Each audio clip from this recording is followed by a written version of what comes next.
Okay, well, good evening, and this is the last class on Mark. And if we were to give it a title, we might say that it's about the Mark the mysterious one, the guy who, there's so many mysteries in Mark and you never realize it until you get into it in some depth. So with that, we'll start out where we left off. Remember the last time we were doing this, we saw the picture of the centurion who was looking up at the cross, and we talked about how Mark had the centurion cry out, "Truly, this man was the Son of God." Well, it's kind of interesting. I got to stop that. What's happening is Mark uses this to reflect on the fact that the Gentiles are the first to get out and say that Jesus is God. I mean, he makes that point. You know, all the Jews have called him everything else, and finally we get to the Gentiles, and out of the clear blue sky, the centurion says, "Truly, this man was the Son of God." Now Matthew picks that up, and he says that too in Matthew's gospel, but it isn't because of a flash of brilliance from God, which it is in the first case. This time it's because there are all kinds of phenomena going on, and Matthew says, those who were with him when they saw the earthquake and the things that were done, and you know, all these horrible things, they feared exceedingly and said, "Truly, this was the Son of God." So Matthew doesn't say it's from God that he got this inspiration. It's because he feared what was going on. See, and then of course in Luke, the man says, "Certainly, this was a righteous man." I don't know. I will have to look at that when we get to Luke next year. So the whole point of it, that's just a way that the different authors treat events as they go through this. So tonight we're going to talk about, the first thing we're going to talk about is the end of the gospel, and then we're going to talk about some of the things that Mark says that none of the other writers pick up. So the first thing to say is the earliest manuscripts we have available end with chapter 16, verse 8, which says, "Then they went out and fled from the tomb, seized with trembling and bewilderment. They said nothing to anyone, for they were afraid." That's the last words of the oldest manuscripts. It doesn't go on and talk about other things. So then we have the shorter ending, which occurs in some manuscripts, and that just has the women who just have now said nothing to anyone because they were so afraid. They go and report all the instructions briefly to Peter and his companions. They must have gotten over their afraid real quick. Afterwards, Jesus himself, through them, sent forth from east to west the sacred and imperishable proclamation of eternal salvation. Most people think that ending was put in by some copyist because of a sense of incompleteness, but it isn't common. In other words, most of the manuscripts have a different ending, which is the longer ending.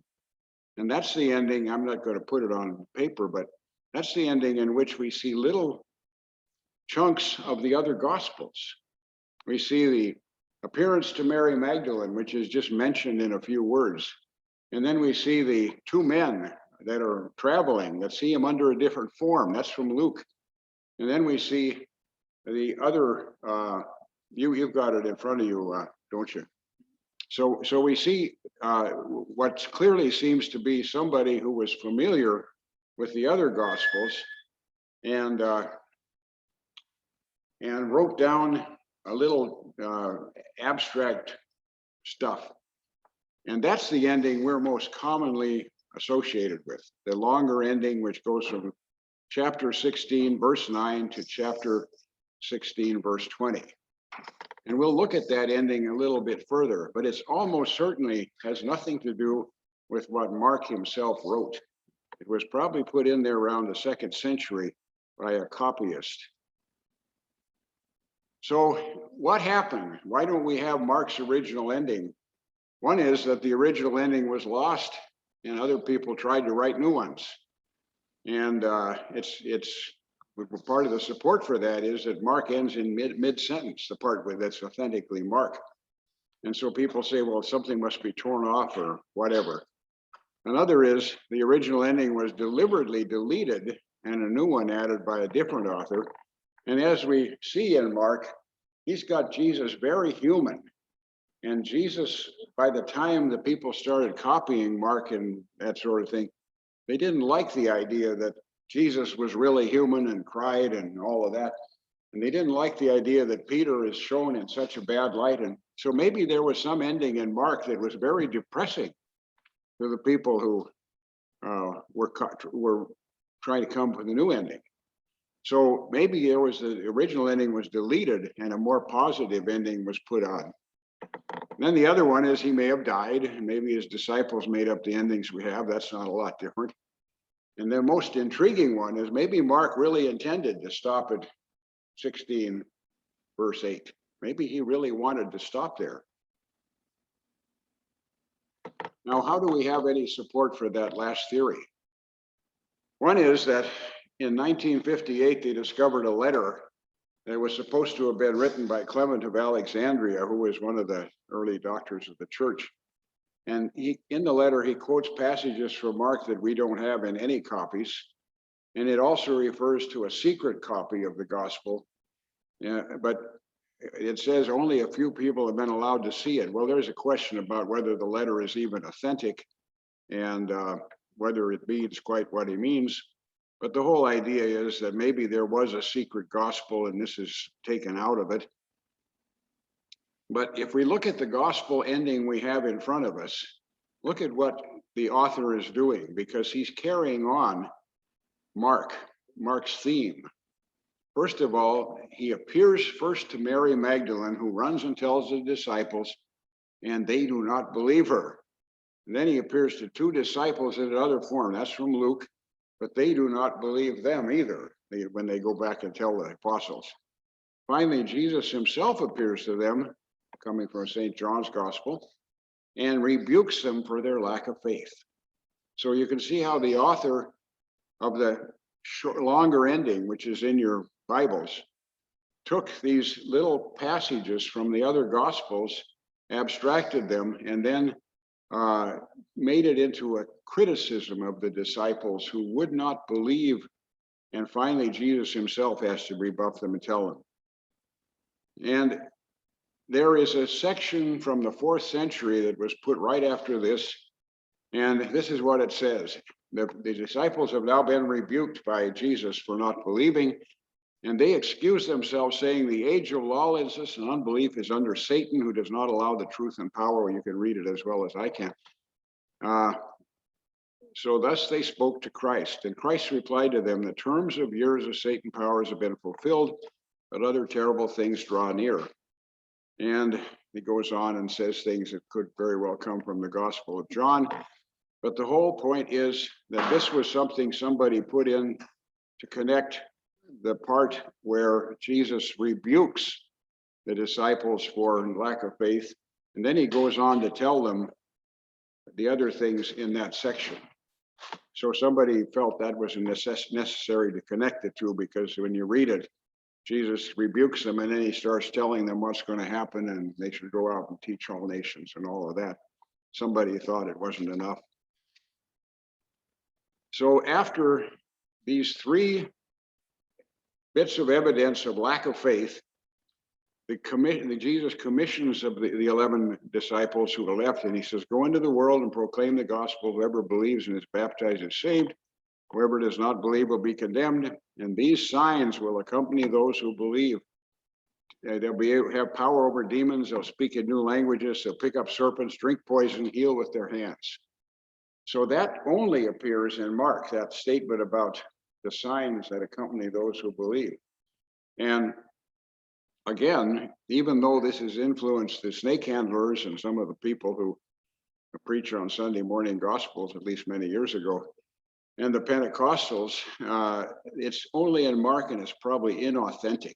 It probably wasn't put there by Mark. It was almost certainly put there by some scribe later on, and it doesn't even seem to be reflected in any of the other writings of the New Testament. And some people say, when you think about all the things that Jesus said, this doesn't sound like Jesus. You know, it's like somebody really made this up. So this is an interesting thing. What was the real intention of Mark? And then after that, we get into the Ascension. Again, we read about the Ascension in the end of Luke, in Acts of the Apostles, and the end of Matthew. And this is very much like Matthew. The ascension of the Lord he was taken up into heaven. He took seat at the right hand of God. They went forth and preached everywhere, and the Lord confirmed the word through signs. So again, this is part of the longer ending. It's put in there at a much later time, and the author is trying to wind Mark up like the other gospels are wound up. But as we raise the issue, did the original gospel really end at 16:8? And some authors have thought that this is where Mark really intended to end. And he leaves some clues. Mark is always leaving clues, and he has certain characteristics that we'll talk about in a few minutes. So Mark is enigmatic. It means doesn't always say clearly what he means us to do, and he leaves clues for us to figure it out. Like, for example, at the beginning of the book, we all think about John the Baptist when we see John entering the picture. But Mark doesn't ever say he's like John the Baptist. Jesus eventually compares him, but he dresses him like John the Baptist. He dresses him like Elijah, I should say. So Mark comes out of the desert eating bugs and wearing camel's hair, and so does Elijah. So Mark wants his readers to connect those two things.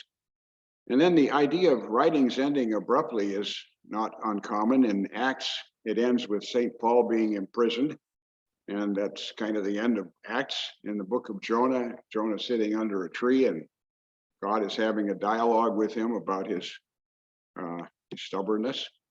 And so Mark doesn't write for you and I, he's writing for persecuted Christians. And the question is he trying to get into their lives in some way? And that's what some people think. So what happens in the end of the gospel that's authentic is the people are invited to meet Jesus in Galilee.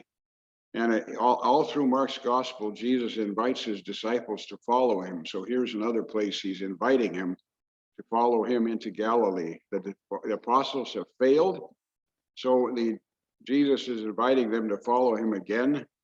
And by returning to where they first met him, and by extension, we're also invited. Wouldn't this be a heartwarming thing if you were a Christian who had fallen away from the church because of persecution, and now you wanted to get back? Well, the apostles, same thing.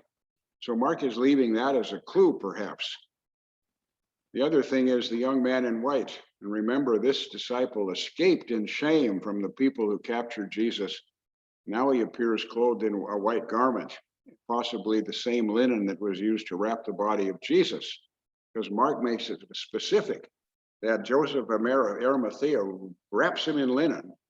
He makes it specific that the linen cloth was left behind by the disciple who ran away. And then he has him clothed in a white garment, probably hinting that the man is putting on Jesus' own garment again. So again, the theme of failure and restoration.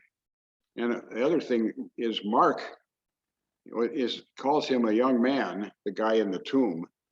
Matthew says it's an angel, and Luke says it's two men. John says it's two angels, so it's a little strange, but Mark is the only one who's just come right out and said, this is a young man here, and connects him by the white garment to the man in the Garden of Gethsemane. So there's a hint there that Jesus is always ready to restore you, even by wrapping you in his own garment. And finally, the rolled stone. This is a little stretchy, but Jesus talks about the rejected stone becoming the cornerstone. And Jesus also predicted the temple would be destroyed and all the stones would be torn down. Now, if you go back to Daniel, you remember the story in Daniel where a big stone rolls down a mountain, a stone that has not been hewn by human hands, and it destroys the four kingdoms. So is there a connection between the stone that's rolled back miraculously here and the stone that comes down and destroys the four kingdoms? Well, some people think there is.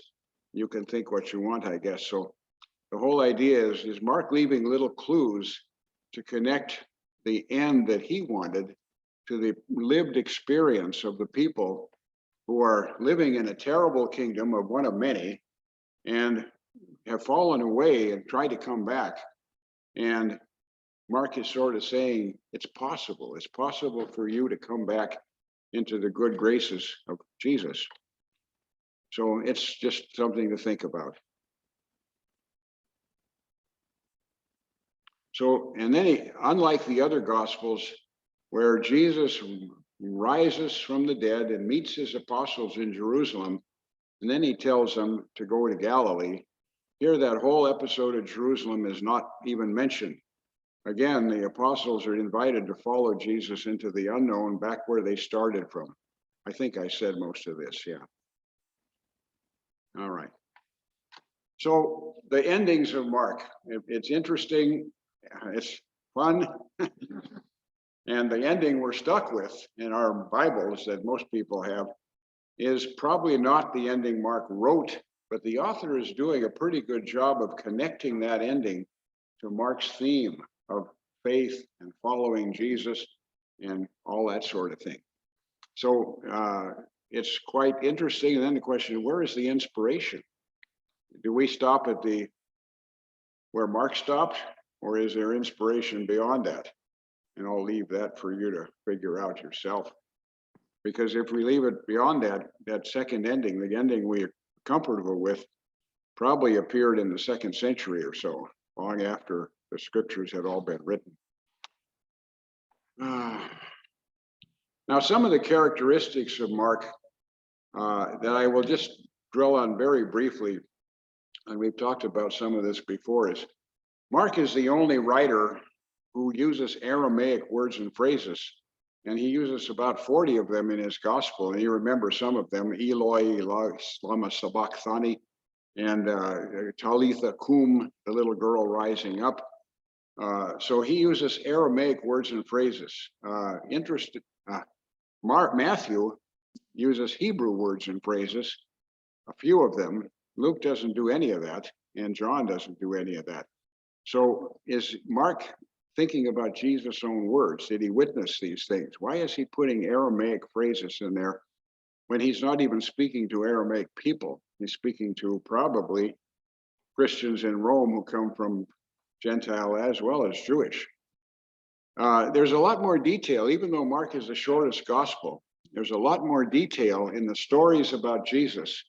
Remember the green grass that Jesus has the 5,000 lay down on, and when he describes some other things that are very picturesque compared with the abbreviations, like the story of the Syrophoenician woman who wants Jesus to heal her daughter. And we saw as we were talking about that is glossed over in the other gospels. But it's greatly detailed and drawn out in Mark.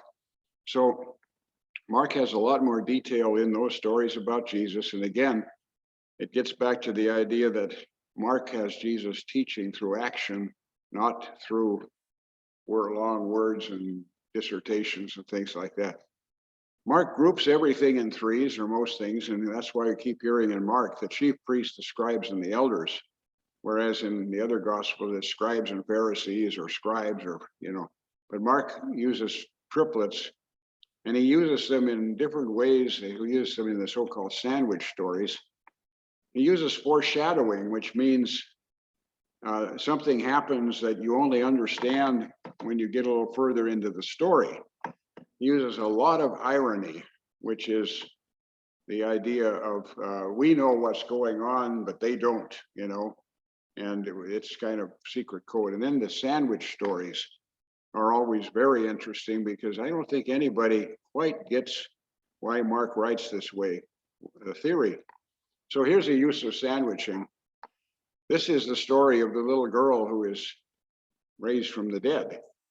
So in the first part, the synagogue official comes to Jesus and begs him to heal his daughter. And then we have, as Jesus is walking along, somebody touches him and he feels the power going out of him. And he turns and has a dialogue with this woman. And and she is cured just by the faith of having touched Jesus. And then we get to the point where he brings the little girl and tells her, "Arise, little girl," in Aramaic, and she does. But why is that story in the middle of that scene? And the same is true of several other stories like that. And when you go back over Mark, you'll see how that is. Like when the story of Peter in the courtyard. He starts out in the courtyard. The next thing you're standing there with the Sanhedrin, and then Peter is betraying Jesus. And so there are these kinds of interesting, these kinds of things that some people refer to as sandwiches. This one is more clear because of the fact that Mark emphasizes that the woman who is having the problem, the hemorrhage, it's been going on 12 years, and she has gone to doctors and been impoverished by doctors. Sounds familiar. And the little girl is 12 years old.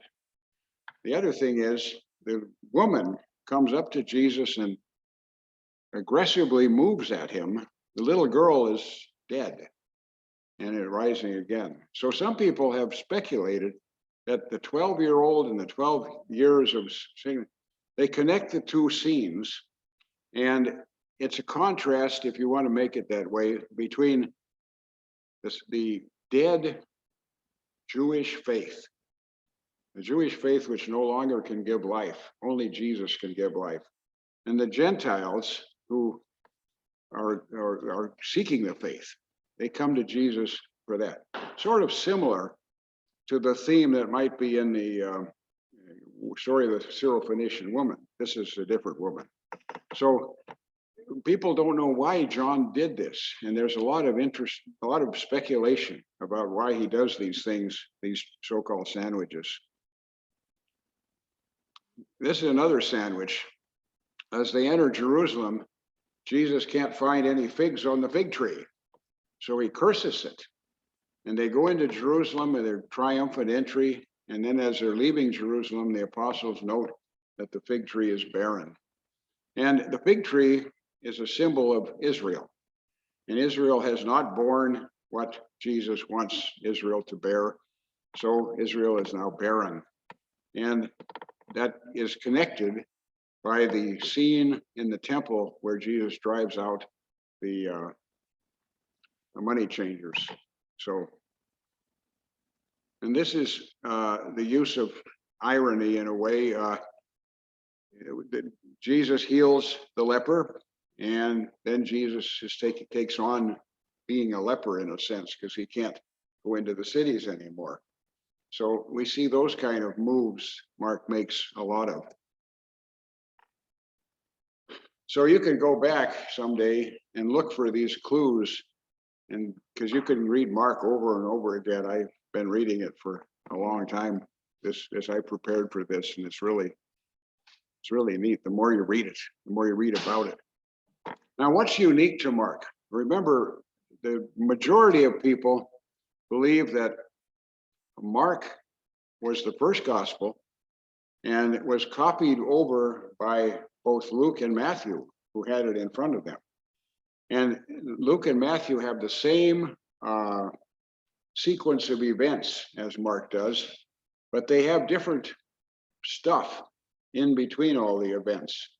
So if they were reading Mark's gospel, as they wrote their own, then the question always comes up, why did they leave out things that Mark had put in his gospel?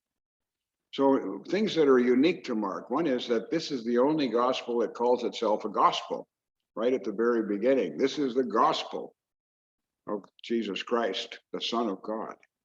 The others don't start that way, and they don't ever refer to themselves as gospel. Is that important? Probably not. The other thing that's unique to Mark is that when Jesus is in the desert, a scene described in Matthew and Luke as well, being tempted, Mark puts wild beasts there with Jesus, and the others leave out the wild beasts. Couldn't they see the relevance, or maybe it wasn't relevant? Maybe it was just for color.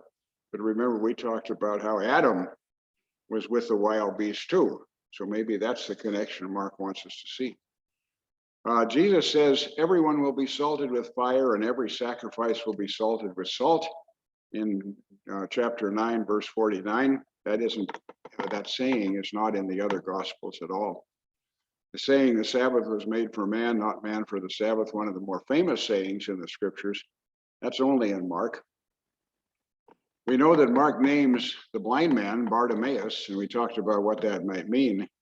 And he names the sons of Simon of Cyrene, which are not named in the other gospels that describe that scene.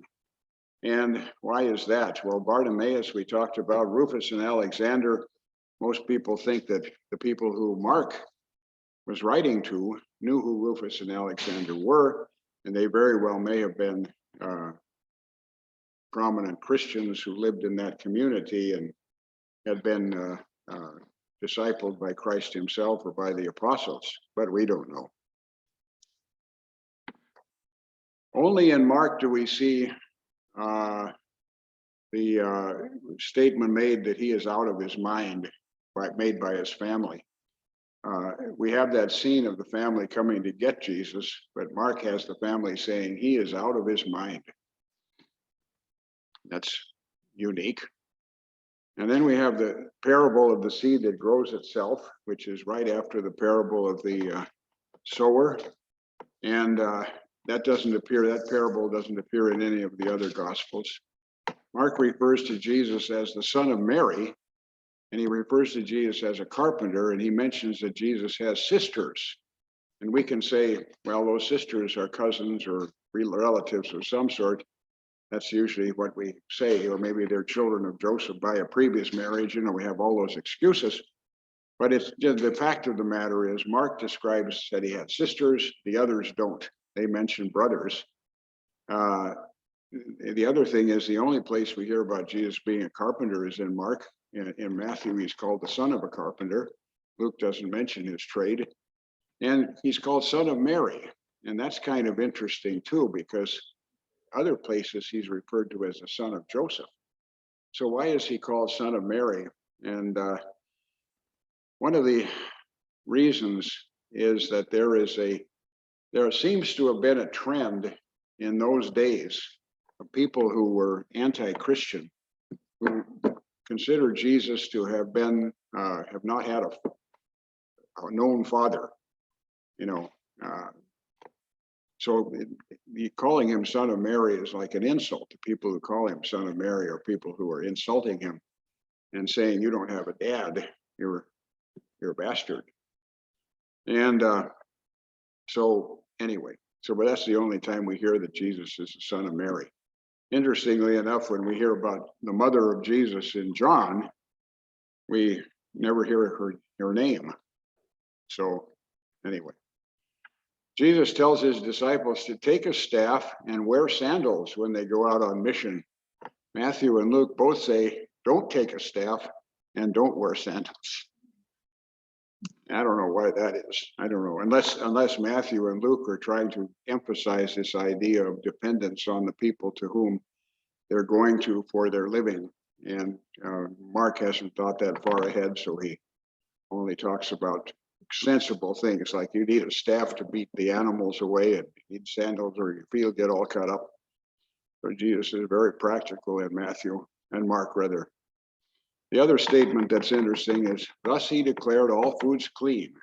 This was when he gave that little dissertation about what goes into you, what the evil in a man comes out from inside. It isn't something you eat or drink. He was, again, kind of going against the purity laws of the Jews. And then Mark puts this little parenthetical thing in there, thus he declared all foods clean, which is intriguing because I got a new word for interesting, intriguing. In Acts of the Apostles, how did he declare all food clean? Peter had a dream, and Peter saw a canvas being let down from heaven full of unkosher food. And the voice said, Peter, take and eat. And Peter said, oh no, Lord, nothing like that's ever going to cross my lips. Take and eat. And so that was where things were declared, all food was declared clean. And so Mark knows about that tradition obviously, but Acts came along a lot later. So by the time Acts was written, Christians did not have kosher rules, and they had gotten to the point where they no longer worried about things like meat and milk and boiling kids in his mother's milk, things like that. The other thing we see in Mark is a couple of two-step miracles. One of the most famous one is where Jesus spits in the man's eyes and he can't see too well, but then he does some more stuff and anyhow he could see. And we had a similar kind of thing with the fingers in the ears and all of that. And so we see Mark making Jesus work for the miracles. Whereas in the other accounts of miracles, it's almost a matter of Jesus wishes it'll happen and it happens, or Jesus pronounces it to happen. Some of that does happen in Mark too, but most of what Mark's healing miracles are something where Jesus does something physically, like touching a leper or spitting or making mud, or, you remember all those things. So that's kind of a unique thing about Mark. Another thing is that the naked young man in the garden, we mentioned that and what that might mean. That doesn't appear in any of the other Gospels. Pilate asked the centurion whether Jesus had already died. Mark is trying to emphasize that Jesus is really dead. He's dead as you can be. So he has the centurion confirm that. Somebody comes in and tells Pilate, this is when Joseph of Arimathea wants to take the body. And Pilate says, I can't believe he's already dead. These people hung around on their crosses for days, but he died very quickly. And so Pilate doesn't believe it, and he sends out a trusted centurion to find out if it's real. And the guy comes back and says, yep, he's dead. So Mark really wants us to understand that he's very dead. In Mark, we have the women asking who would roll the stone away. And there again, that's an emphasis of the death, the fact that Jesus is really dead, because if they're wondering how the stone is going to be rolled away, then we have to put into our minds that there's a big stone there that can't be rolled away easily. So the women Mark wants us to attend to that, the fact that that stone is very large and it's been put in front of the tomb. He's really dead. And then we have the young man in the tomb, and we talked a little bit about that situation and how it compares to the other Gospels. And that young man connects to the young man in the garden. And I think that connection is more and more obvious the more you think about it. And we already mentioned that the prediction that his followers would handle serpents and drink poison is unique to Mark. And why that's in there is not at all clear, but it's only in Mark. I don't think I saw that slide on. Now, one of the major themes in Mark is discipleship. What does it mean to be a disciple of Christ? How did Mark get into this? Well, first of all, he shows the apostles that they don't understand parables or what Jesus teaches. And then Mark comes right out and says those things as they're not understanding. And then what else happens? They fail when they're trying to perform miracles. The story of the young man has a seizure problem down at the base of the Mount of Transfiguration, when the disciples can't drive out the demon that's causing this, and Jesus has to come down and do it. And they say, how did that happen? And Jesus says, well, you need a prayer. You need prayer for that. But the disciples, his own buddies, his apostles, couldn't perform miracles sometimes. They argue about who is best, and they seek positions of honor. And Jesus, in a way, reprimands them for that. And Judas betrays Jesus, and Peter denies him, and they all abandon him. So Mark has many instances where the apostles, who are the best, closest people to Jesus, don't hit the mark. They fail to hit the mark. And then Mark contrasts these people with a number of people who walk onto the scene, like the paralytic who takes Jesus at his word, and he gets up and walks and takes his bed with him. The woman with a flow of blood, who is bold and goes out and touches him because she has faith. She believes what he can do. The Syrophoenician woman that we talked about before, who knows Jesus can drive out the demon. Bartimaeus, who calls out, "Son of David, heal me." The widow who donates at the temple, trusting everything to God. She puts her last two coins in the treasury. And then we have the woman who anoints Jesus, the woman who we talked about before, who anoints him in preparation for burial. So all of these people, and there are a couple more I didn't put down, who demonstrate by their actions or their words that they are better apostles than the apostles Jesus chose. That's supposed to be reassuring, by the way, because we all come up short when we think about what we should be doing, what God is calling us to do. And if we don't come up short, if we don't see ourselves coming up short, well, that's not a good thing. Because one of the things we need to do when we're Christians is understand that we're sinners. And then we have some things that Jesus talks about. He says, if anyone wishes to be first, he shall be last of all and servant of all. Now, behind that idea of servant of all is that term has to do with waiting on table, diakonia. That's me, a deacon.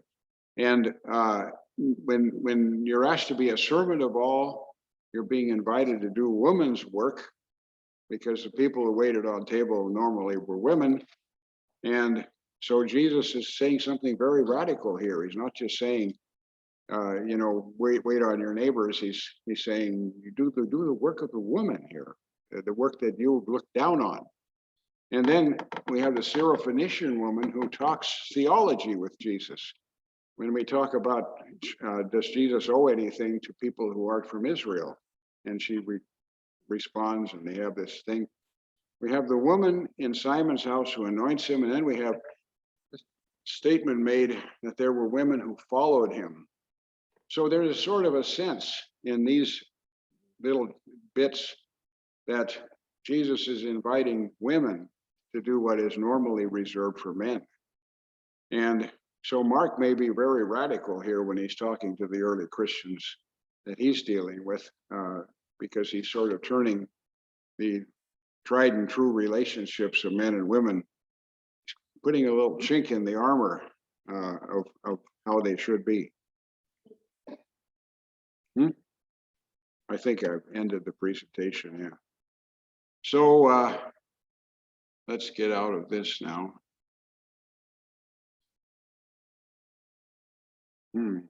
Okay, escape. Yeah, 24th slide. So in summary, Mark is about discipleship. Mark is about faith, how faithful we should be, what faith means. Mark puts a lot of clues in there that we have to figure out in ourselves what they mean to us. And I think that might be something to leave Mark with as well, is that if you read Mark and look for the clues, you have to answer them. We've tried to answer them a little bit by what people have talked about, but ultimately those clues need us to meditate on and answer. And it's kind of, you wonder sometimes if Mark, he must have meant this to be done. He is, and again, sometimes people picture Mark writing to persecuted Christians who are sort of huddled in Rome and don't know what's going to happen next. But the bottom line is that they are being called back to a more faithful way of life. And I think that that's another thing we look into Mark. We see ourselves being called back to follow Jesus more closely. So I would suggest that after you've thought about all of this, you go back and read Mark slowly and carefully again, and see what else you can pick up in there. It's I'm going to do it myself once more, and I will have read it several times. Any questions? Any thoughts? I keep remembering back to when you said that maybe this was a play first. I mean, Yeah. it's gotta have something to do with why he's more descriptive. One of the theories is that Mark started out as a like if you sat down and you watched a play and then tried to write down what you had watched so that you could put the play on somewhere else. And that's kind of what some people think Mark is, why he's so descriptive and why he's got so rapid movement.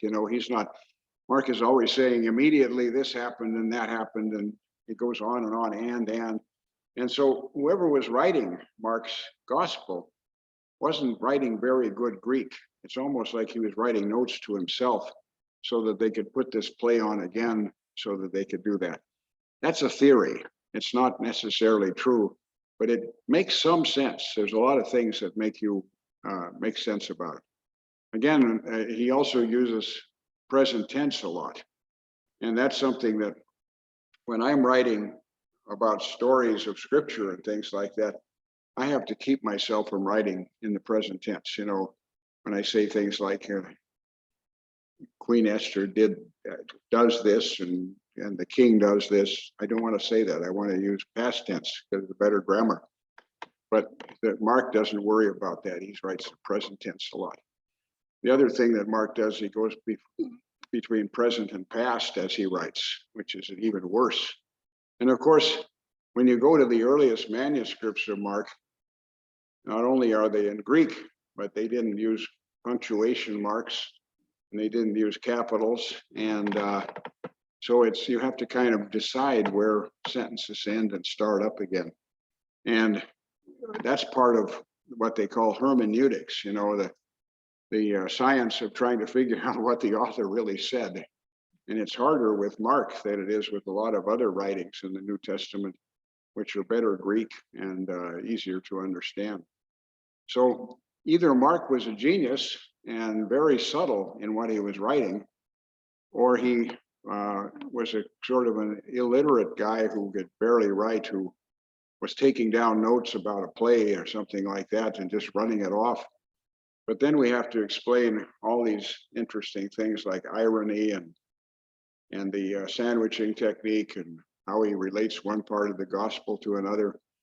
So to me, it's intriguing, very interesting to read about Mark and read about the science that goes behind how he's interpreted. Any other thoughts? Yeah.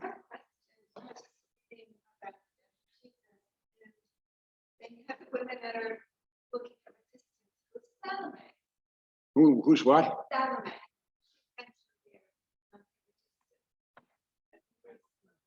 Who is following? Salome. Well, the speculation is that Salome was a member of Herod's household who became a Christian. And some people, of course, say, well, it was the little girl who danced in front of Herod and John the Baptist's head and all of that. But who knows? Who knows? It was a common enough name. And of course, we have two Marys, and no Mary, the mother of God, in Mark at all, except Son of Mary, that one phrase. So kind of interesting. And people have written great novels about these characters. So anyway, it's very interesting to think about how you can take off a chunk of this and run with it. So, yeah. Where is Joseph? He's not in Mark, not at all in Mark. All we hear about in the only thing we hint at is Jesus was a carpenter in Mark. In Matthew, we hear about Joseph at the beginning. In Luke, we hear about Joseph at the beginning. We don't hear about Joseph in John that I can remember, and nothing about Mark. Mark starts out, as we talked about, he starts out with Jesus being baptized and hearing the voice of God. And Joseph is never brought up.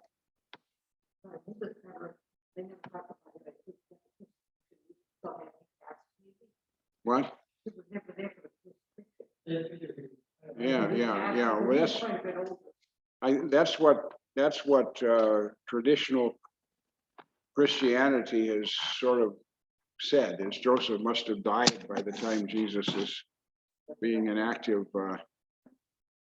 But maybe not. Maybe not. I agree.